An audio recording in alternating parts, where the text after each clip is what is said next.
Sports অ্যারেনায় আপনাদের সকলকে স্বাগত। আপনারা যদি কলকাতা ফুটবল ফ্যান হয়ে থাকেন তাহলে ভিডিওটি আপনার জন্য।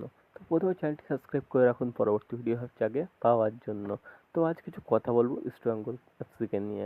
তো এবছর ইস্ট বেঙ্গল এফসি টিমটা যারা দেখেছো তারা টপ সাইনিং করছে। তো তার মধ্যে প্রথম নাম আসে হেক্টর উস্টে। তো হেক্টর উস্টেকে তারা সাইন করিয়েছে। তো সে এখনো আসেনি কলকাতায়। তো তার জয়েন করার কথা ছিল ইস্ট বেঙ্গল এফসির সাথে, কিন্তু ভিসার সমস্যা থাকার কারণে সে এখনো কলকাতায় আসতে পারেনি এবং সে জয়েন হতে পারেনি ইস্ট বেঙ্গলে। তো মনে করা হচ্ছে কিছুদিনের মধ্যে এই সমস্যাটাও ঠিক হয়ে যাবে। এবং 2 নম্বর যদি কোনো কথা বলি সেটা হচ্ছে অ্যালেক্স সাজিকে নিয়ে। তো অ্যালেক্স সাজি তোমরা অনেকেই চেনো, এই প্লেয়ারটাকে খুবই দুর্দান্ত একজন ডিফেন্ডার। তো এই ডিফেন্ডারকে নিতে চাইছে ইস্ট বেঙ্গল এফসি এবং তাদের ব্যাকআপ ডিফেন্ডার হিসেবেই নিতে চাইছে, কারণ তারা আনোয়ারকে সাইন করিয়ে ফেলেছে এক কন্ট্রোভার্সিয়াল কন্ট্রাক্টে। তাই একটুখানি পরেই আমি কথা বলবো।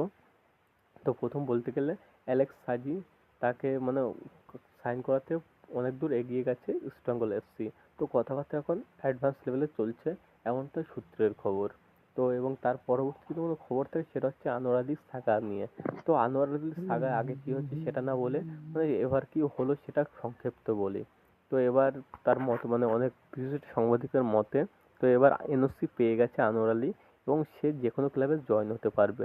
মানে সে এখন দিল্লি এফসির প্লেয়ার, সে চাইলে যে কোনো ক্লাবে জয়েন হতে পারে। তো পরিকল্পিত হিসেবে সে ইস্টবেঙ্গলে জয়েন হতে চলেছে। তো আজ রাত 10টার দিকে কি 11টার দিকে সে আসতে চলেছে কলকাতায় এবং কালকে মেডিকেল টেস্ট দিয়ে তারপরে ইস্টবেঙ্গল এফসিতে জয়েন করবে আনোয়ার আলী। তো দেখা যাক যে আনোয়ার আলীর সামনে মানে সে কেমন খেলতে পারে, কেননা সে মোহনবাগান থেকে ইস্টবেঙ্গলে যাচ্ছে, যেটা আর্টস রাইভাল ক্লাব।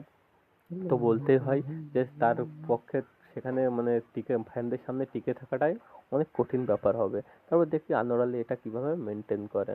এবং তার সেই যে পরবর্তী যে আপডেট 22 তারিখ হয়তো সন্ধ্যে 5টার সময় একটা আপডেট আসার কথা রয়েছে, 22 আগস্ট। তো সেখানে কি আপডেট আসে আনোয়ার আলীকে নিয়ে, তো সেখান থেকে বোঝা যাবে যে কী পরিমাণ মানে কম্পেনসেশন দিতে হবে, কি কে ব্যান খাবে কি খাবে না, কি মোহনবাগানের কিছু হবে কি ইস্টবেঙ্গলের কিছু হবে, এইসব কিছু শোনা যাবে।